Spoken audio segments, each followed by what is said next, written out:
بسم اللہ الرحمن الرحیم الحمد للہ رب العالمین والصلاة والسلام علی سید المرسلین وعلی آلہ وصحبہ اجمعین۔ آج ہم قرآن کریم کے 17ویں پارے کے مضامین کا خلاصہ بیان کریں گے، اور 17واں پارہ جس میں دو اہم صورتیں ہیں، ایک سورۃ الانبیاء اور دوسری سورۃ الحج۔ سورۃ الانبیاء کو بھی ہم مضامین کے لحاظ سے 8 پیراگراف میں تقسیم کر سکتے ہیں، اور اس کے جو پہلے جو پیراگراف ہے اور شروع کی جو آیات ہیں اس میں ہم دیکھتے ہیں کہ آیت نمبر 1 سے لے کر 15 تک رسول اللہ صلی اللہ علیہ وسلم پر جھوٹے الزامات عائد کرنے والوں کو دھمکی دی گئی ہے، اور اس کے انہی حصے میں یا ان آیات میں ہم یہ دیکھتے ہیں کہ غافل اور لاپرواہ مشرکین مکہ کو خبردار کیا گیا کہ اب ان کے محاسبے کا وقت آ چکا ہے۔ وہ رسول اللہ صلی اللہ علیہ وسلم پر طرح طرح کے الزامات عائد کر رہے ہیں، اور یہ کہ محض ایک بشر ہے، اور ایک بشر کیسے رسول ہو سکتا ہے اور وہ کیسے نبی بن سکتا ہے۔ کبھی یہ کہتے ہیں کہ یہ پراگندہ خواب ہیں، اور کبھی یہ کہتے ہیں کہ قرآن کو آپ نے گھڑ لیا ہے، اپنے پاس سے بنا لیا ہے، کبھی وہ وحی کو کہتے ہیں کہ یہ شعر ہے، شاعری ہے، اور مطالبہ کرتے ہیں کہ پچھلے رسولوں کی طرح کوئی حسی معجزہ لایا جائے، کوئی حسی معجزہ لایا جائے اور تو ہم مانیں گے، ورنہ ہم نہیں مانیں گے۔ تو اسی بنیاد پر ان کو پھر ہلاکت کی دھمکی دی گئی۔ اسی طرح ہم دیکھتے ہیں کہ انہی آیات میں مشرکین مکہ کو منصب رسالت کی نوعیت سمجھنے کی دعوت دی گئی ہے، اور ان کو بتایا گیا ہے کہ سابقہ تمام رسول انسان ہی تھے۔ اہل کتاب کے علماء سے دریافت کرنے کا مشورہ دیا گیا کہ ان سے بھی ذرا پوچھیں، اور تمام رسول کھاتے پیتے تھے اور ہمیشہ زندہ رہنے والے نہیں تھے۔ آمد رسول سے ہی پھر وہ کشمکش کا آغاز ہو جاتا ہے، اور ایمان لانے والوں کو بچا کر مسرفین کو ہلاک کر دیا جاتا ہے۔ قریش مکہ کو بتایا گیا کہ اب اللہ نے ایک کتاب اتاری ہے جس میں خود ان کے لیے یاد دہانی ہے۔ وَلَقَدْ أَنزَلْنَا إِلَيْكُمْ كِتَابًا فِيهِ ذِكْرُكُمْ، اور ظالم لوگوں کی ہلاکت کا نقشہ کھینچ دیا گیا، اور اس آیت سے یہ بھی معلوم ہوا کہ قرآن کا اصل موضوع انسان ہے۔ دوسرے پیراگراف میں آیت نمبر 16 سے لے کر 29 تک ہم دیکھتے ہیں کہ اس میں توحید کا اثبات اور شرک کی تردید کی گئی ہے، اور اس حصے میں بتایا گیا کہ تخلیق کائنات کا مقصد کیا ہے، اور اسے کھیل تماشے کے طور پر نہیں بنایا گیا، بلکہ اللہ تعالیٰ حق کو باطل پر دے مارے گا یہاں تک کہ باطل مٹ جائے گا۔ دنیا کو کھیل تماشا سمجھنے والوں کے لیے تباہی ہے۔ اور اس حصے میں ہم یہ بھی دیکھتے ہیں کہ فرشتوں کو اللہ کی بیٹیاں سمجھنے والے اللہ سے غلط باتیں منسوب کرتے ہیں۔ زمین اور آسمان میں یہ فرشتے اللہ کے مقرر کردہ ہیں، اور فرشتے دم لیے بغیر اللہ کے بے عیبی کا اعتراف کرتے ہوئے اس کی عبادت کرنے سے تھکتے نہیں ہیں۔ زمین کو سیراب کرنے والے اللہ سے وہ الگ نہیں ہیں، بلکہ وہ اللہ کے ساتھ ہی ہیں۔ اس کے بعد ہم دیکھتے ہیں کہ انہی آیات میں توحید کی عقلی دلائل پیش کیے گئے، اور یہ فرما دیا گیا کہ اگر زمین کے اور آسمان کے خالق یعنی خدا الگ الگ ہوتے تو زمین و آسمان دونوں کا نظام درم برہم ہو جاتا۔ عرش کا مالک ان کی جو منسوب کردہ غلط باتیں ہیں اس سے بالکل پاک ہے، بالکل بری ہے۔ وہ کسی کے آگے جواب دہ نہیں ہے، بلکہ سب اس کے آگے جواب دہ ہیں۔ اللہ کے علاوہ دیگر خداؤں کو ماننے والوں کو کوئی دلیل پیش کرنی چاہیے، کوئی بات کہنی چاہیے جو وزنی ہو۔ ہر رسول توحید عبادت کی دعوت دیتا ہے۔ ماضی میں جتنے بھی رسول بھیجے گئے سب پر اللہ نے یہی وحی کی کہ اللہ کے سوا کوئی معبود نہیں ہے، اور اللہ ہی کی عبادت کی جانی چاہیے۔ اور وہ لوگ جو فرشتوں کو خدا کی بیٹیاں بناتے ہیں، ان مشرکین سے کہا گیا کہ اللہ تعالیٰ ان تمام الزامات سے بالکل پاک ہے۔ فرشتے تو اللہ کے مقرب بندے ہیں، وہ اللہ کے احکامات کی تعمیل کرتے ہیں۔ فرشتے صرف ان لوگوں کی ہی شفاعت کرتے ہیں جنہیں اللہ پسند فرمائے گا۔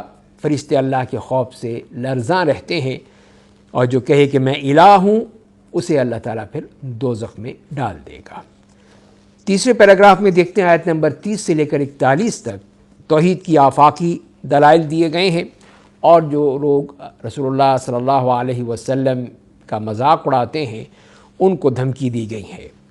اور اس حصے میں ہم دیکھتے ہیں کہ توحید کی جو آفاقی دلائل دیے گئے ہیں اس میں آسمان، زمین، پانی، پہاڑی دروں سے استدلال کیا گیا کہ وہی رات، دن اور چاند، سورج کا خالق ہے، ہر ایک اپنے مدار میں گردش کر رہا ہے۔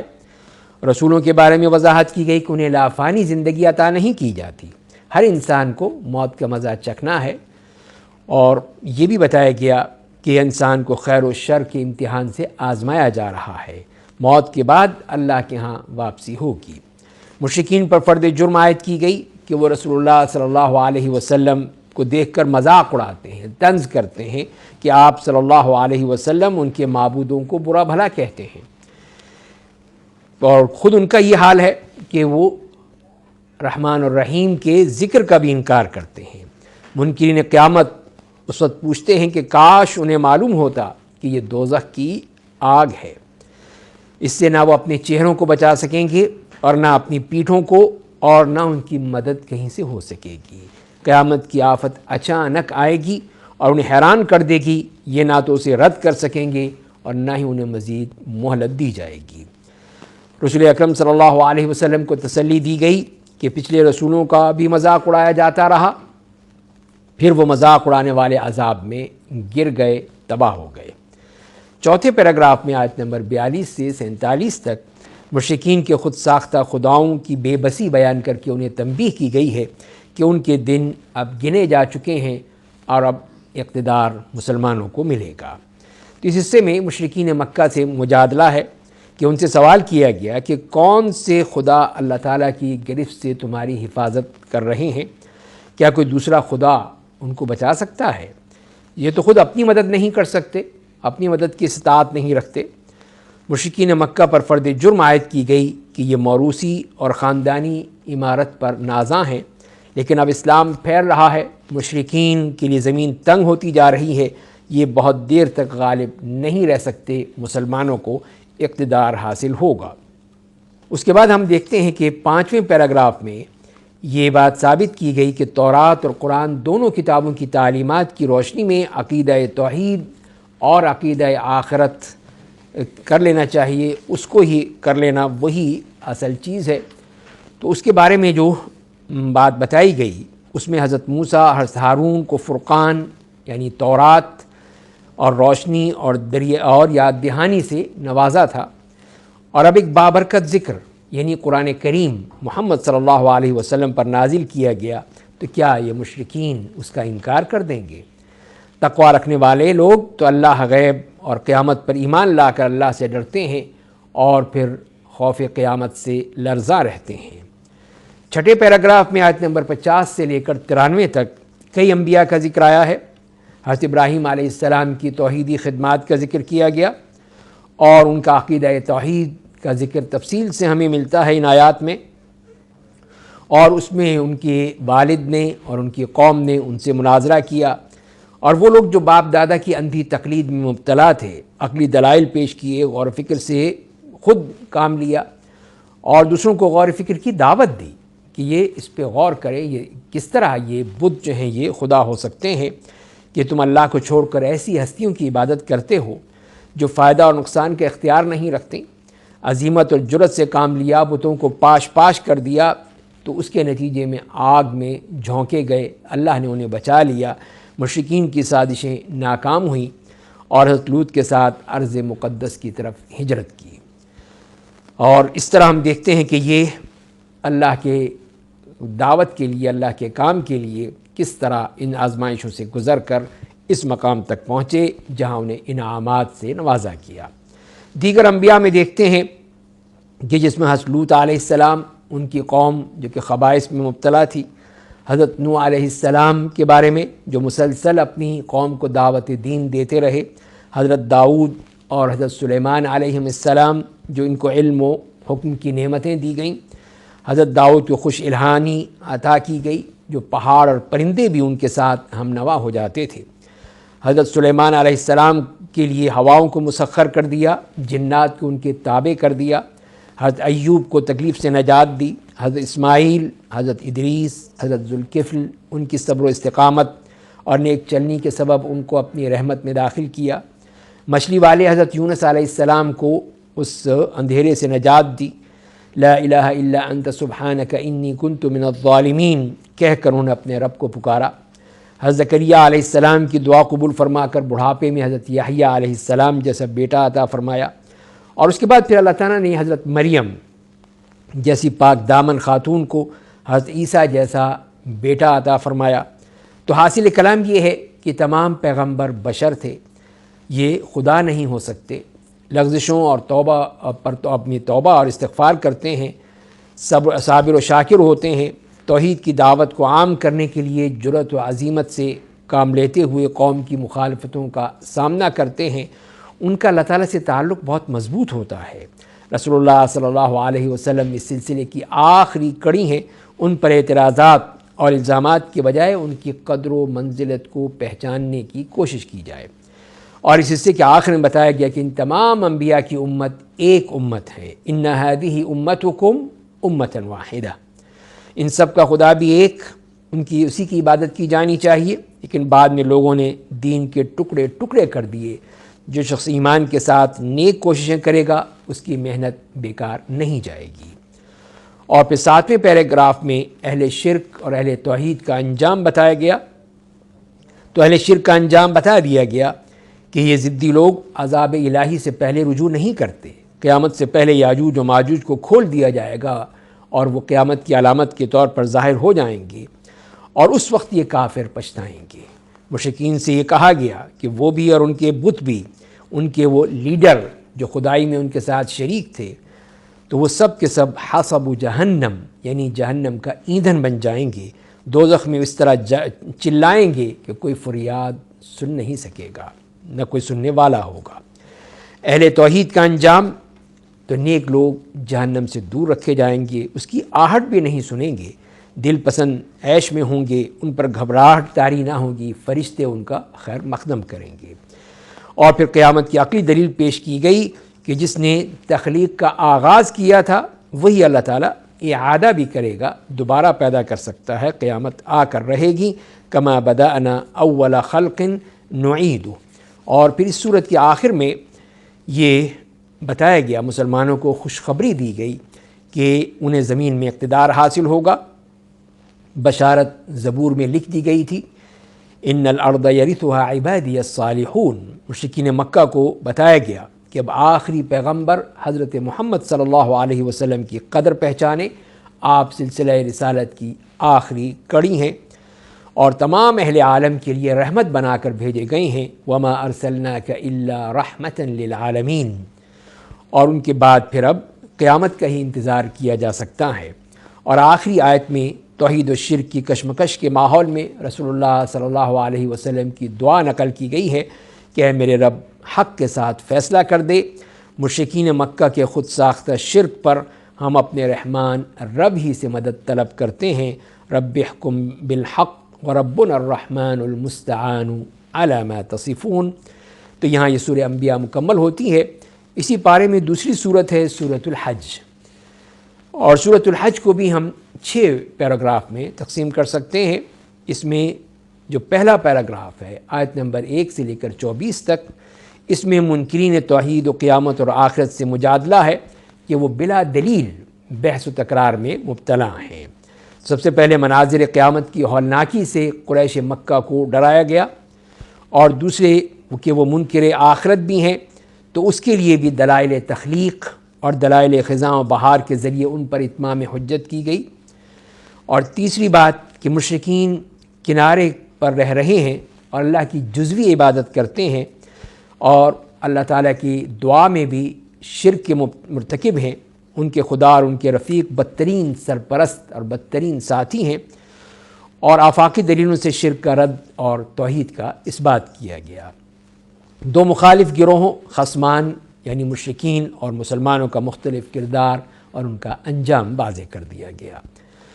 دوسرے پیراگراف میں آیت نمبر 25 سے لے کر 38 تک، اس میں یہ واضح کیا گیا کہ قریش نہیں بلکہ مسلمان خانہ کعبہ کے جائز متولی ہو سکتے ہیں، اور مسجد حرام کے حقوق اور احکام حج کی یہاں پہ تفصیلی وضاحت کی گئی۔ قریش کے جو لوگ ہیں ان کو جو ہے خوان اور کفور یعنی خائن، بدعہد، ناشکرے، ان کی قیادت کے مقابلے میں مسلمانوں کی مدد کا وعدہ کیا گیا۔ تیسرے پیراگراف میں آیت نمبر 39 سے لے کر 41 تک اسلامی ریاست کی ذمہ داریاں بتا کر مظلوم مسلمانوں کو قتال کی اجازت دی گئی کہ مظلوم مسلمان کو دفاعی جہاد کی اجازت ہے۔ اللہ کے دین کی مدد کرنے والوں سے مدد اور نصرت کا وعدہ کیا گیا، وَلَيَنْصُرَنَّ اللَّهُ مَن يَنْصُرُهُ۔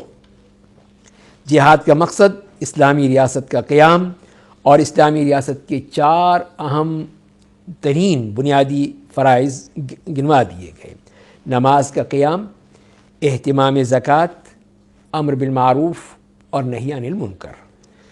چوتھے پیراگراف میں ہم دیکھتے ہیں کہ آیت نمبر 42 سے لے کر 62 تک تکذیب کرنے والی قوموں کی تاریخ بیان کرنے کے بعد کافروں کو راست یا مسلمانوں کے ذریعے بالواسطہ ہلاکت کی دھمکی دی گئی۔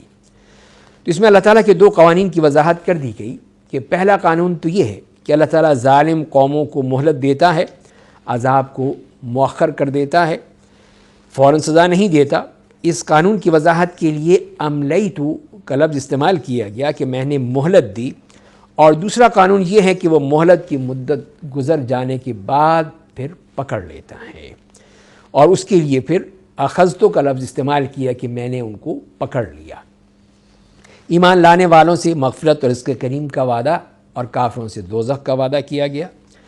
ہجرت کے دوران میں شہید ہونے والے اور مرنے والوں کو رزق حسن کی خوشخبری دی گئی، لِيَرْزُقَنَّهُمُ اللَّهُ رِزْقًا حَسَنًا۔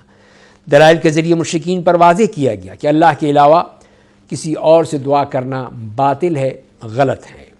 5ویں پیراگراف میں آیت نمبر 63 سے لے کر 76 تک دلائل توحید سے واضح کیا گیا کہ خالق اور مخلوق برابر نہیں ہو سکتے۔ دلائل ربوبیت اور دلائل قدرت بیان کر کے آخر میں رسول اللہ صلی اللہ علیہ وسلم کو صرف اللہ ہی سے دعا کرنے کا حکم دیا گیا۔ مشرکین مکہ پر واضح کر دیا گیا کہ من دون اللہ کی عبادت بلا دلیل ہے اور ان کا انجام دوزخ ہوگا۔ عقیدہ توحید کی وضاحت اور ابطال شرک کے لیے خوبصورت تمثیل بیان کی گئی کہ مکھی کی مثال سے ثابت کر دیا گیا کہ خالق اور مخلوق برابر نہیں ہو سکتے۔ مشرکین پر افسوس کا اظہار کیا گیا کہ انہوں نے اللہ کی صحیح قدر نہیں پہچانی۔ ایسا اللہ کی صفات سے لا علمی کی وجہ سے ہوتا ہے۔ اور آخری پیراگراف میں مسلمانوں کے لیے 10 نکاتی ہدایت نامہ عطا کیا گیا، اور جس میں بتایا گیا کہ رکوع، سجدہ، عبادت، افعال خیر، جہاد، قتال، دین ابراہیمی کی پیروی، شہادت دین کی انجام دہی، اہتمام نماز، اہتمام زکوٰۃ اور اللہ کے ساتھ مضبوط تعلق کی بنیاد پر ہی اجتماعیت کی تشکیل ہو سکتی ہے۔ اور اسی طرح یہ بتایا گیا کہ امت مسلمہ کی فلاح کا دار و مدار صحیح عقیدے پر ہے، صحیح عبادت اور اطاعت پر ہے، صحیح اجتماعی رویوں پر ہے۔ مسلمانوں کو اپنے تمام تر جسمانی، ذہنی، فکری، مالی اور مادی روحانی صلاحیتوں کو شہادت دین کے لیے وقف کر دینی چاہیے۔ مسلمانوں کو عقیدہ توحید، شہادت دین، اقامت دین، امامت و قیادت، جہاد اور عدل اجتماعی کے لیے منتخب کر لیا گیا، اور دین اسلام میں رہبانیت اور تصوف کی سختیاں نہیں رکھی گئیں۔ ان کا نام مسلمان رکھا گیا۔ انہیں فرقہ پرستی سے بچنا چاہیے۔ شہادت دین کے بارے میں نہ صرف رسول اللہ صلی اللہ علیہ وسلم بلکہ امت مسلمہ سے بھی باز پرس ہوگی۔ آخر میں یہ حکم دیا گیا کہ مسلمانوں کو اللہ جو کہ نعم المولا و نعم النصیر مان کر تعلق باللہ کی بنیاد پر مسلمانوں کو ایک مضبوط اجتماعیت قائم کرنی چاہیے۔ تو یہاں پہ یہ صورت بھی مکمل ہوتی ہے اور یہ پارہ بھی مکمل ہوتا ہے۔ ہم اگلے پارے میں اگلے حلقے میں آپ سے ملیں گے۔ اللہ تعالی ہمیں عمل کرنے کی توفیق عطا فرمائے۔